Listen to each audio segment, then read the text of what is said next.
ನಮ್ಮ ಗೃಹ ಮಂತ್ರಿಗಳಿಗೆ ಅವ್ರ ರಾಜ್ಯದಲ್ಲಿ ಏನು ನಡೀತಾ ಇದೆ, ಯಾವ ರೀತಿ ಲವ್ ಜಿಹಾದ್ ಆಗ್ತಾಯಿದೆ, ಹಿಂದೂಗಳ ಮೇಲೆ ಹತ್ಯೆ ಆಗ್ತಾಯಿದೆ, ಹಿಂದೂಗಳ ಮೇಲೆ ಚಾಕು ಚೂರಿಯಿಂದ ಇರಿಯುವಂಥ ಕೆಲಸ ಆಗ್ತಾಯಿದೆ, ಇದನ್ನೆಲ್ಲ ನೋಡಲಿಕ್ಕೆ ಅವ್ರಿಗೆ ಸಮಯ ಇಲ್ಲ. ಅವ್ರು ಬರೀ ಆರ್ ಎಸ್ ಎಸ್ ಅವರು ಬಸ ಮಕ್ಕೊಂಬಂದೂ ಆರ್ ಎಸ್ ಎಸ್ ಅಂತೇಳಿ ಮಕ್ಕೋತಾರೆ.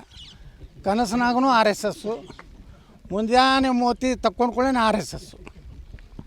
ಪೊಲೀಸ್ ಇಲಾಖೆ ಗೃಹ ಮಂತ್ರಿ ಅಂದರೆ ಭಾಳ ದೊಡ್ಡ ಜವಾಬ್ದಾರಿ ಇದೆ. ಗೃಹ ಮಂತ್ರಿ ಹೆಂಗಂದ್ರೆ 24 ತಾಸೂ ಜಾಗೃತಿ ಇರಬೇಕಾಗ್ತದೆ.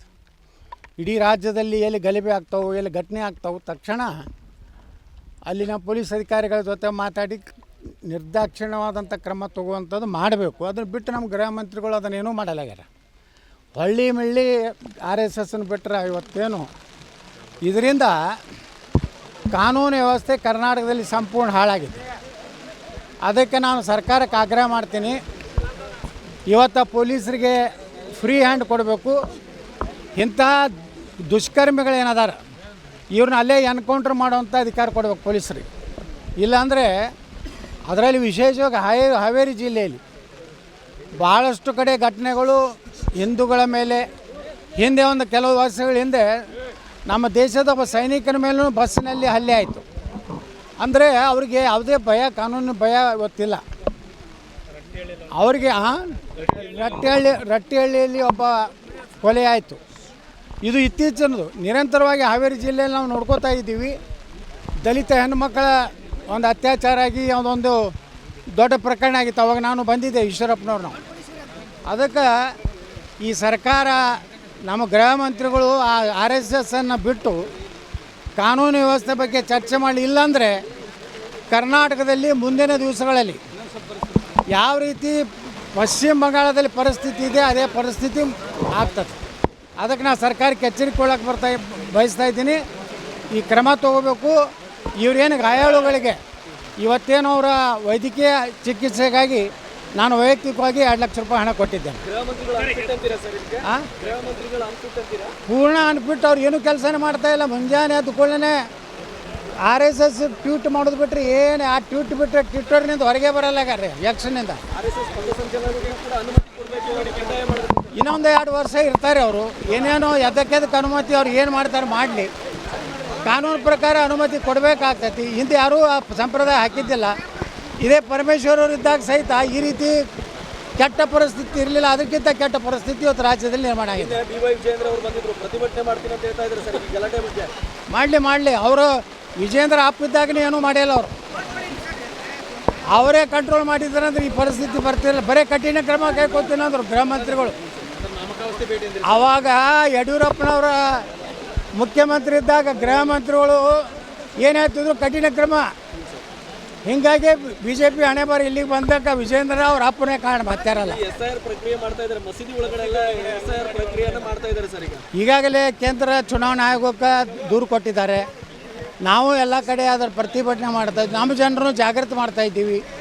ಅವರಿಗೆ ಭಯ ಬಂದಿದೆ, ಕಾಂಗ್ರೆಸ್ನವ್ರಿಗೆ, ಮುಸ್ಲಿಮರಿಗೆ ಭಯ ಬಂದಿದೆ. ಯಾಕೆಂದರೆ ಇಷ್ಟು ದಿವಸ ಏನಾಗಿತ್ತು, SIR ಇಲ್ಲಾರ್ದಾಗ ಸತ್ತವ್ರು ಓಟ್ ಸಹಿತ ಹಾಕ್ತಿದ್ರು. ನಾನು ವಿಜಯಪುರ ನಗರದಲ್ಲೇ ಸುಮಾರು 15-16 ಸಾವಿರ ಸತ್ತವ್ರು ಅದಾರ. ಅವ್ರನ್ನ ಬುರ್ಕ ಹಾಕ್ಕೊಂಡು ಓಟ್ ಹಾಕಿದ್ದಾರೆ. ಈಗ ಅವ್ರಿಗೆ ಭಯ ಬಂದ ಸತ್ತವ್ರು ಓಟ್ ಈಗ ಕಟ್ ಆಗಿಬಿಡ್ತದೆ. ಅವ್ರ ಮತದಾನ ಕಡಿಮೆ ಆಗ್ತದೆ. ಪಶ್ಚಿಮ ಬಂಗಾಳದ ಹೆಂಗೆ ಇವನು ಸರಿಯಾಗಿ ಹೆಂಗೆ ಇವತ್ತು ಇಟ್ಟಾರಲ್ಲ ಅಲ್ಲಿ ಮುಖ್ಯಮಂತ್ರಿಗಳು, ಆ ಪರಿಸ್ಥಿತಿ ಬರ್ತದೆ ತಳಿ ಸ್ವತಃ ಮುಖ್ಯಮಂತ್ರಿನೇ ಸಪೋರ್ಟ್ ಕೊಡ್ತಾ ಇದ್ದಾರೆ. ಮಸೂತಿಯಲ್ಲಿ ಕೂತು ನೀವು ಮಾಡಿರಿ, ನೀವು ಗುಂಪಾಗಿ ಮನೆಗೆ ಹೋಗ್ಬೇಕತ್ತಿದೆ. ಅದಕ್ಕೆ ನಾನು ಹೇಳ್ತಾ ಇದ್ದೀನಿ, ಈ ಸರ್ಕಾರ ಸಂಪೂರ್ಣ ಮುಸ್ಲಿಮರ ಬೆಂಬಲ. ನೋಡಿ ಇವತ್ತಿಲ್ಲಿ ಹಲ್ಲೆ ಆಗಿದ್ದು ಯಾರ ಮೇಲೆ? ನಮ್ಮ ಹಾಲ ಮತ ಸಮಾಜ, ST ಸಮಾಜ. ಅದಕ್ಕೆ ನಾನು ಸಿದ್ದರಾಮಯ್ಯನವ್ರಿಗೆ ಹೇಳ್ತೀನಿ, ಅವರು ಹಿಂದೂ ಮುಸ್ಲಿಂ ಬಂದರೆ ಯಾವ ಜಾತಿ ಪಾತಿ ನೋಡೋದಿಲ್ಲ.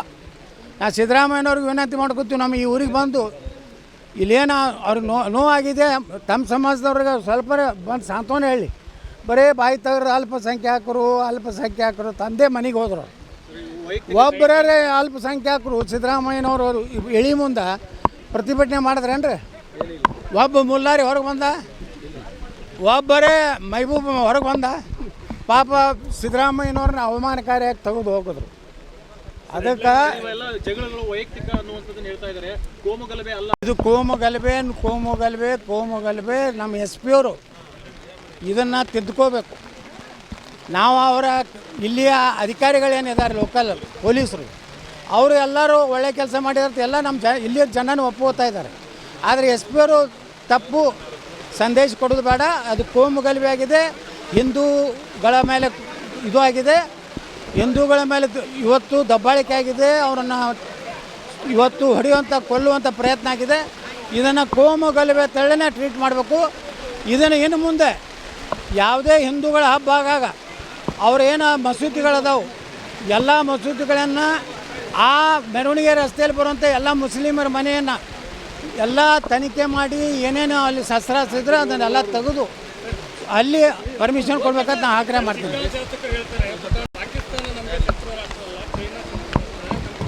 ವೇದಿಕೆ ಭಾಷಣದಲ್ಲಿ ಹೇಳಿದ್ದಾರೆ ಸರ್. ಅವರ ಪಾಕಿಸ್ತಾನದವ್ರು ಯಾವ್ದಾರು ಅವ್ರು MLA ಪಾಕಿಸ್ತಾನ ಪ್ರೀತಿ ಐತಂದ್ರೆ ಪಾಕಿಸ್ತಾನಕ್ಕೆ ಊಟದವ್ರು ಹತ್ತು ತಿಳ್ಕೊಬೇಕು. ನಾವು ಪಾಕಿಸ್ತಾನನೇ ನಮ್ಮ ಜಗತ್ತಿನಾಗ ಮೊದಲೇ ವೈರಿ ಪಾಕಿಸ್ತಾನ ಭಾರತಕ್ಕೆ. ಚೀನಾ 2ನೇ ವೈರಿ. ಅವರು ತಮ್ಮ ಜಾತಿಯ ಪ್ರೇಮ ಎಷ್ಟಿದೆ ನೋಡು, ಮುಸ್ಲಿಂ ಪ್ರೇಮ, ಅವ್ರು ತಮ್ಮ ಪಾಕಿಸ್ತಾನ ಬಿಟ್ಟು ಕೊಡೋದಿಲ್ಲ.